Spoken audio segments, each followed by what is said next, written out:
What's going on, everyone? Going into part 7 of the Fat documentary. I'll see you guys in the video. Peace.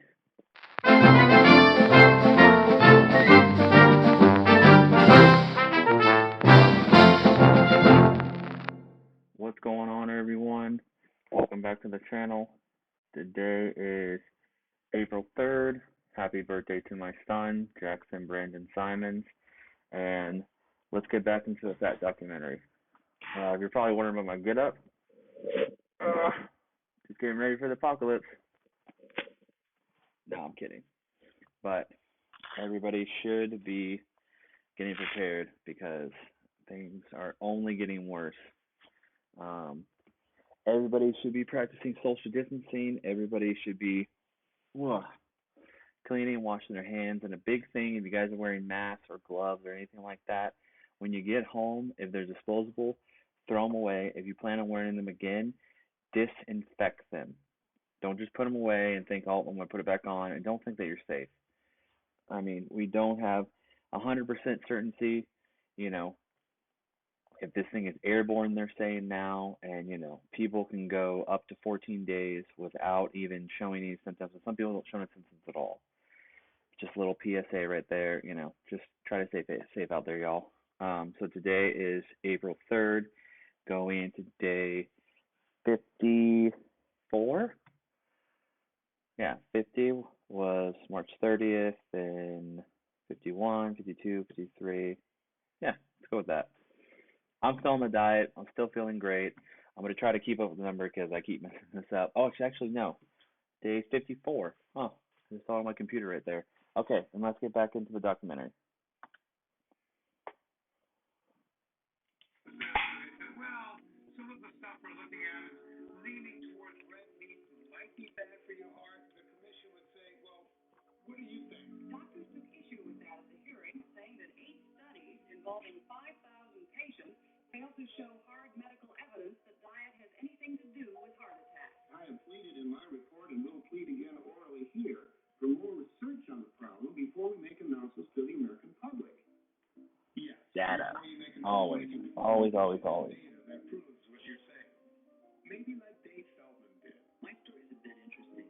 I found that I could move my cholesterol up and down with the dietary fat that I ate. The more fat I ate, the lower my LDL-C. The less fat I ate, the higher my LDL-C.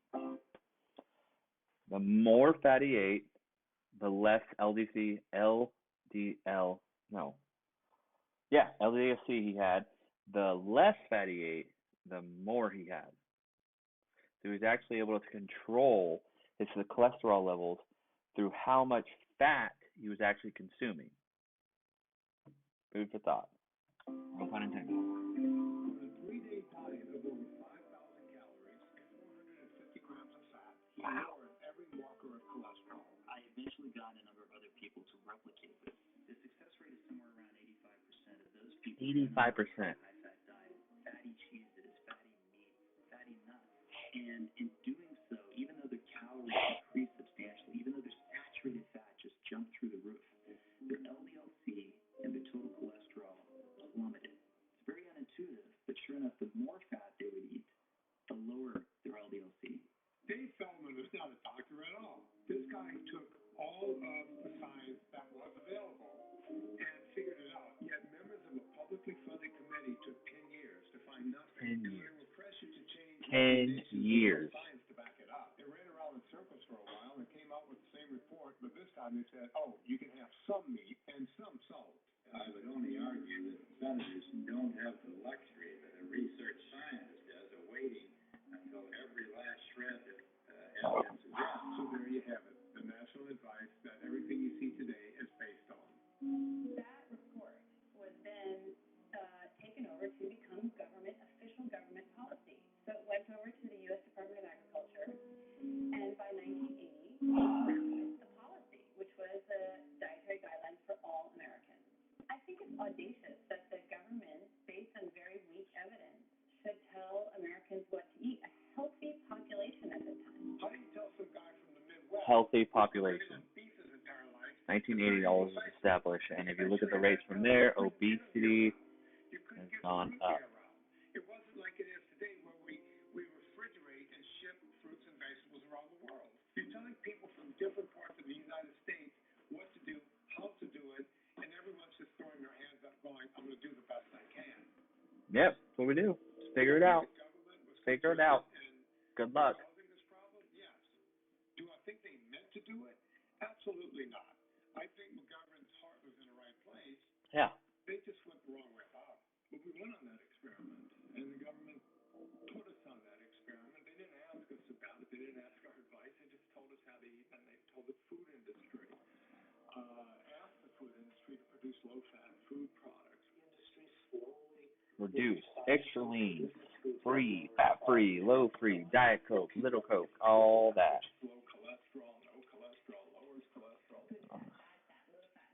Milk suddenly came and, Yeah, you see how much milk there is nowadays? varieties, all of them reduced. God, reduced fat, soy milk, almond milk. I mean, oh my God, have you seen how much sugar is in almond milk? Come on. It's the healthier choice. Who's milking those peanuts? Come on. And they're milking a little nut. He's milking a nut. That's hilarious. Oh my God. Zinc. Oh gosh.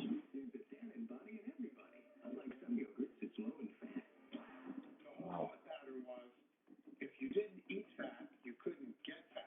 Not having fat does not automatically make something health food, and that's where we get into this debate about, is it just calories in, calories out? Does it not matter what we eat as long as we're burning enough calories to burn it off? And we still didn't know if eating a low-fat diet was a good thing.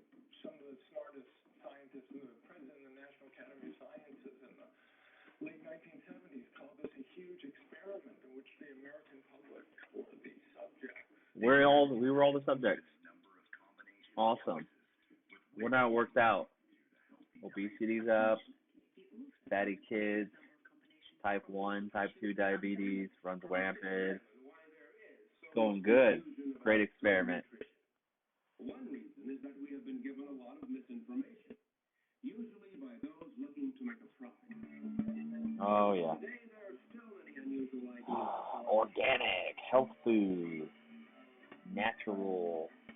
People tend to believe that just because it's in print or on television, it must be true. The 80s also brought in all sorts of new fitness trends. Make the commitment now and watch Doing aerobics. Get to the gym. Are you ready to do the workout? Oh, yeah. Enough of fitness in the 1980s, but although we were doing all of this, we weren't getting any thinner. Our sugar consumption increases in part with the introduction of high fructose corn syrup, and that's an unintended consequence. Oh my God, 37.7 pounds of fructose syrup. Pork syrup. We wouldn't have had this epidemic. We might have had it anyway, but they probably, or almost assuredly, made it worse.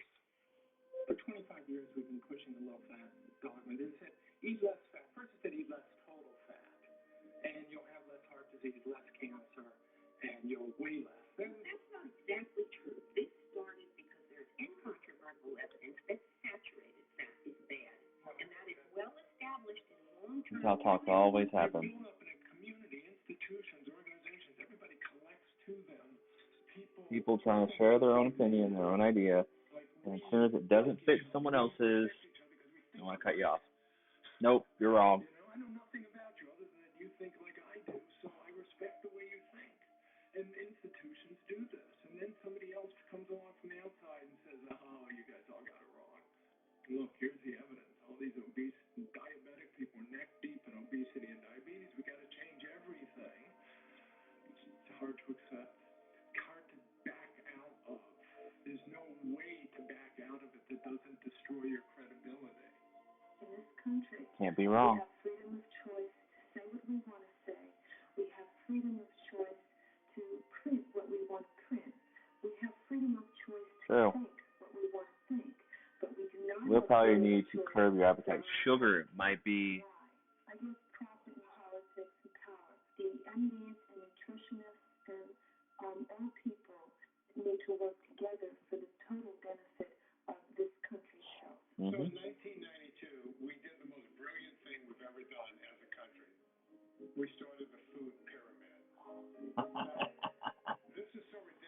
Oh, I can't even ever remember because in my own mind it makes no sense.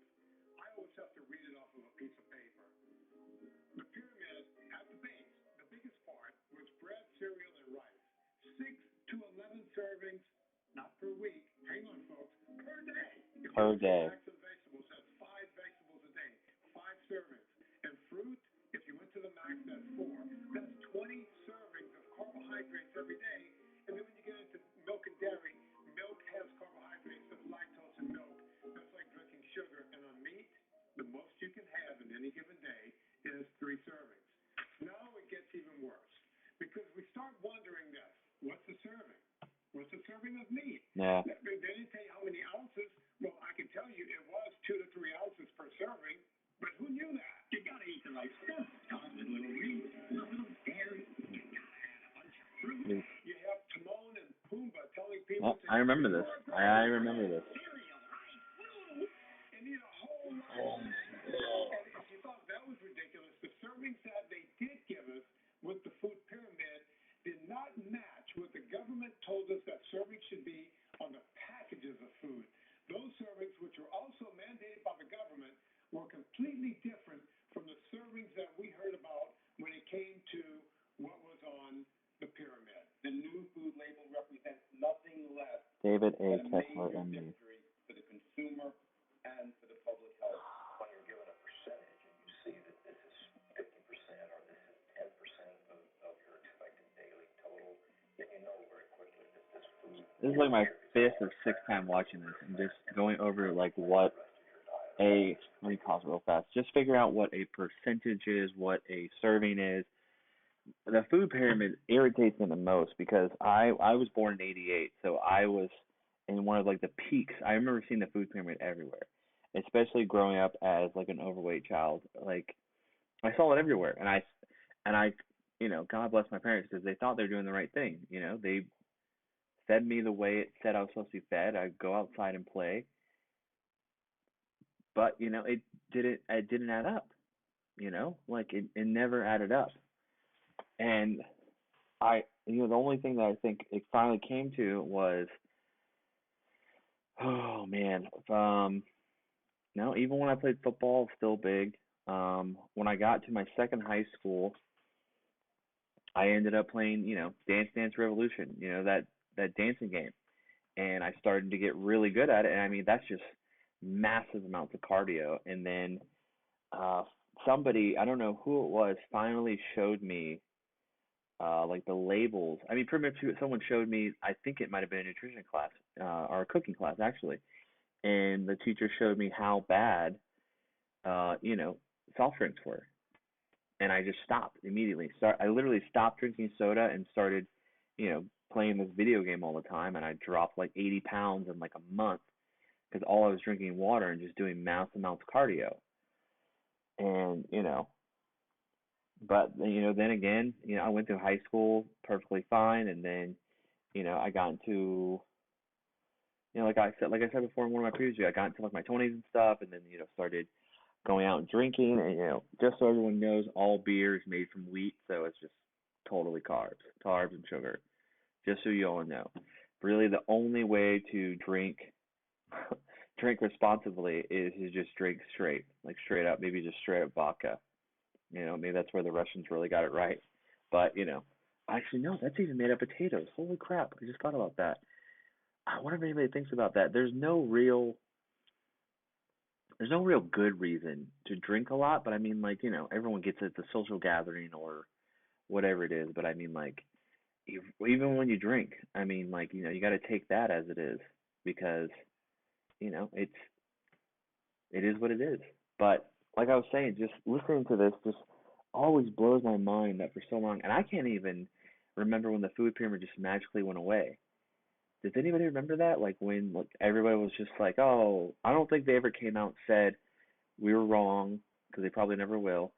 That, "Oh, we were wrong. The food pyramid was a lie. Don't listen to that. Sorry about all the people that died from it. From like heart disease and diabetes and all that. So don't worry about it, y'all. We're sorry. We're not gonna say that, but here's some more food stamps." Oh man, it's so crazy. It's so absolutely crazy where this is. I know, this whole channel started as me just figuring out this carnivore diet, but it's the simplest thing and it makes the most sense. And I mean, like, obviously, it's pretty easy to navigate around. Like tonight I had steak. I actually had steak and I had two hamburger patties, Wagyu beef. Oh man, they're so good. But it's it's just insane. One thing that did irritate me, I went to Walmart, bless me, because it was absolute madness there. And I was walking down the cereal aisle, and I almost couldn't believe it. There was two cereal boxes. One was honey bun cereal, and right beside it was Twinkie cereal. Like, who did somebody write into these cereal companies and say, "Hey, we're not fat enough. Can you figure out a way to make us fatter, like faster?" Or if there's somebody at the company that's just like with an evil laugh, like, I got them now. I'll make little small Twinkies, and they can pour milk all over them, and just stuff their faces away. I couldn't believe it. I just couldn't believe it. Oh my God, Twinkie cereal, man. Like, I remember like the one time occasion. I the first time I ever figured out what a Twinkie was, I think it was watching Ghostbusters. That was the first time I ever figured out what a Twinkie was. Oh my gosh. I mean, that's just absolutely insane. Like, who pours a bowl of Twinkie cereal and is like, yeah, this is the right choice. I am making the right health. I'm gonna live forever. There's no way. There's no way somebody pours a bowl of cereal like that and it's like, I'm gonna live forever. Oh man, let's go back to this documentary. I'm sorry. I mean, that's just absolutely insane. This food label, which will be on Good source virtually of all fire. foods, will be a benchmark for nutrition That's another thing I realized. information People really well into the are like 21st fascinated with century. pooping. The Like they government just think that, oh man, if I take a lot of crap. I guess a lot of those liquid diets and all those It appears on the package. If the number one oh thing man. is grain, you will see rice first. If the second thing is sugar, you will see sugar second. These companies got really smart at some point and figured out, hey, wait a minute, we can't do it this way because people are seeing sugar, sugar, sugar, sugar. So what they do is they name the sugars other things. At last count, we were at 70 names, 70 different names for sugar. Oh my God. Read the labels. It doesn't matter. If you don't know how to read these labels, your life hangs in a balance. This is the world we live in. And they don't care. They don't care. This is our society. This is our community. They And don't care. if we don't fix it, who will? No one will. The food label has become a veritable minefield of misleading and downright false claims. And many in Congress feel the same way. They're concerned that any confusion over the truthfulness of health claims could be dangerous because the potential benefit of displaying important health information on food labels would be lost if consumers lose confidence in what they're being told. When I was a kid in the late 70s, the term metabolic syndrome did not exist at all. Metabolic syndrome is not one thing. It's several things. It's fatty liver disease. It's type 2 diabetes, something else that barely existed in the 70s. We have people on statins and metformin. None of this existed in this quantity in the 70s. We've gone from year to year in just a few short years. The same foods that my mother's generation grew up believing would go right to their hips. You know, by the 1980s, we were being told to eat 6 to 11 servings per day. They were the base of the food pyramid in the 1990s. Pasta, bread. Coincided with this obesity epidemic.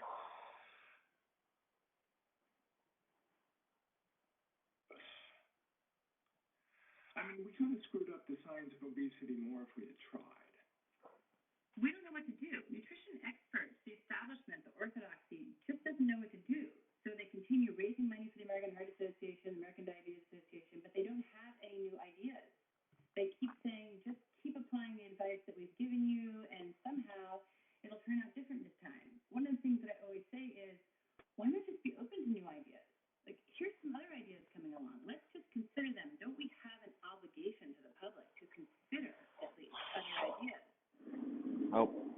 Come on, say they're wrong. Who refused to give up. A man who defied the doctors and went looking for a miracle. Here it is. My generation remembers Jim Abrams quite well. Jim Abrams. He did some of our favorite movies like Airplane and Hot Shots and all of these funny movies in the 70s and 80s. Well, it wasn't very funny when Jim Abrams had a 16-month-old son who was having seizure after seizure after seizure. Okay, I want to stop it there. We're 1 hour, 9 minutes, and 26 seconds in. There's still like right around like 20 plus minutes. I'm gonna end it there. Why is the camera cute? There we go. Yeah, I mean you shouldn't have to take a college like an MD class to be able to read the labels on stuff. It's absolutely ridiculous. Absolutely ridiculous. But like I always say, everybody, if I can do this, anybody can do this. Next video is going to be the last video for Fat, a documentary. I hope you guys like the series so far. I'll see you guys on the next one. Be safe out there. Wash your hands. Keep clean and stay away from people. Peace.